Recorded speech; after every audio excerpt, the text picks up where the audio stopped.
The evening air was soft with the weight of summer dust, a gold haze lingering between the pines as if the day were reluctant to surrender its last warmth.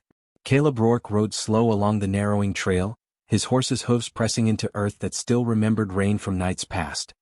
He was a man of 30, shoulders broad from years of labor, yet his face carried the hush of grief, a quietness deeper than solitude, carved into the lines around his eyes.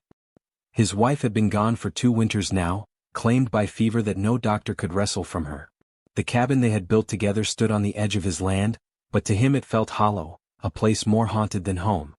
He did not speak much these days, yet sometimes, when twilight folded the world in silence, he found himself murmuring words into the empty air, as though someone might answer back. It was then he heard it, the faint cry, fragile as a bird call but heavy with human pain. He froze in the saddle, his breath caught against his chest. Again it came, a low moan drifting from the trees. Instinct pulled him forward. He dismounted, boots crunching against pine needles, each step tentative, wary as if the forest might be guarding a secret he was not meant to know. The sound led him deeper until he saw her. A woman lay collapsed near the roots of a cottonwood, her dress torn, the earth beneath her darkened with blood. Her skin bore the sun's bronze, her hair long and black, tangled with leaves and dirt. Her eyes flickered open at his approach, sharp even in weakness, and he saw mistrust burn there, mistrust born of long hardship and betrayal. Caleb knelt, unsure whether to move closer. "Easy," he whispered, his voice almost apologetic. "You're not alone anymore." She tried to shift away, but the wound on her side forced a gasp through her lips. Caleb hesitated only a breath longer before sliding his arms beneath her, lifting her as gently as he could. She was lighter than he expected, her frame fragile, yet she stiffened in his grasp as though bracing against a world that had given her little kindness. He carried her through the woods, his horse trailing behind, until the cabin's lantern glow rose out of the dusk like a promise he wasn't sure he could keep. Inside, the air smelled faintly of smoke and pine resin. Shadows licked the walls as Caleb set her upon the narrow bed he had not touched since his wife's passing. He found water, a rag, a strip of cloth for bandaging. His hands were steady from years of ranch work, yet tonight they trembled as he pressed fabric to her wound. She winced but did not cry out. Her silence was heavy, sharper than any words might have been. "Name's Caleb," he said after a time, voice rough from disuse. She gave no answer, only stared at him with eyes that seemed to measure his soul against the weight of the world. For the first time in 2 years he felt judged not by memory but by the living. He wondered if he had the right to save her when he had failed to save the one who mattered most. That thought kept him wakeful long after the lamplight dimmed. The days that followed moved in slow rhythm, measured by her breathing, her recovery, and the silence between them. She ate little at first, only the broth he coaxed her into drinking, but gradually she managed cornbread, stew, and water from a tin cup. When at last she spoke, her voice was low, soft, edged with sorrow. "Ayana," she said. Her name, nothing more. He repeated it under his breath, the syllables foreign yet strangely grounding, as though naming her gave shape to something long adrift in him. In time, fragments of her story slipped through, her husband gone, lost to hunger and violence. Her people scattered, some vanished, some swallowed by the edges of a world that no longer made room for them. A widow like him, though her grief had been sharpened not only by loss but by abandonment, by the cruelty of neighbors and kin who turned her away. Caleb listened, though words caught in his throat when he tried to offer comfort.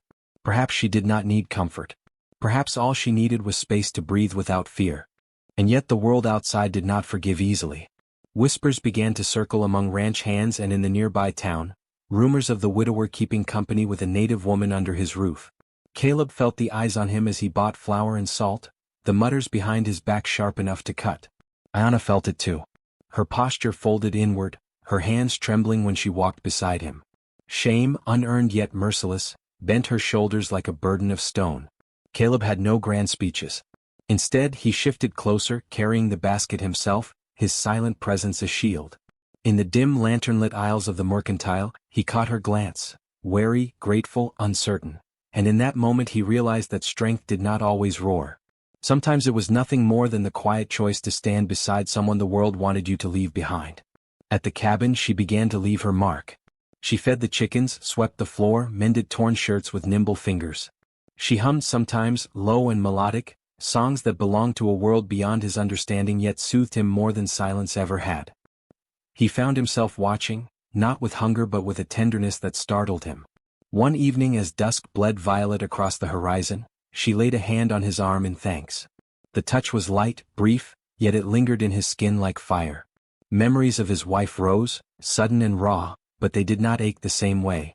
This was something different, alive, present, a fragile beginning he did not dare name. But peace is never left untested. One afternoon, the crunch of hooves echoed down the trail, and a small group of townsmen rode up, their faces grim with anger. Rifles slung across their saddles, words sharp as barbed wire, they demanded that Caleb send her away. Ayanna heard their voices from inside, her body trembling as though the world was closing in again. Caleb stood on the porch, his heart pounding. Fear pressed into his ribs, yet so did defiance.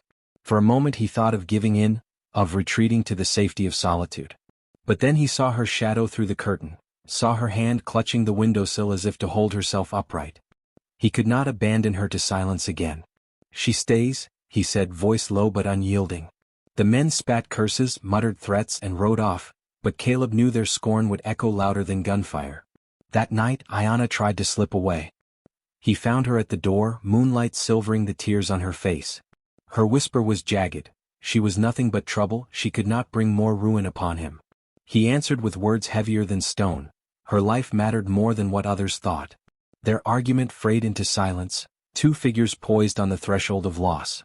Then he did what he had not dared. He reached for her hand. They stood, pulse against pulse, saying nothing yet neither willing to let go.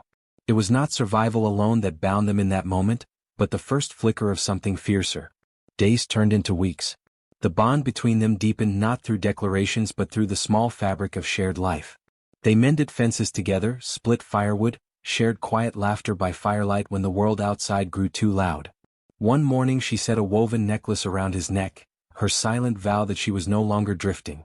Caleb did not speak of love, perhaps the word was too fragile, too scarred by memory, but he asked her to stay, not as guest but as partner, as the rhythm of his days and nights.